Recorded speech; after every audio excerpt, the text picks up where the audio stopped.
দেখতে পাচ্ছ চলে আসলাম অন্ন সেবা করতে। আর দেখো খাওয়ার কত, বাপরে বাপ, কত খাওয়ার, মানে কয়েক হাজার লোক একসাথে বসে খেতে পারবে এখানটায়। দেখতে পাচ্ছ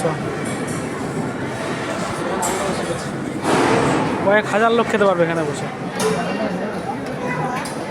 প্রচুর লোক এখানে বসে খেতে পারবে।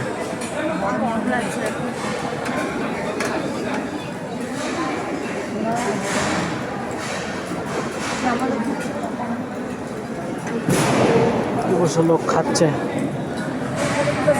প্রচুর বড় জায়গা, প্রচুর বড়। এখানে বেলুড় মঠের অন্ন সেবা হয়, প্রচুর আসন করা, দেখতে পাচ্ছ অলরেডি লোক বসে খাচ্ছে।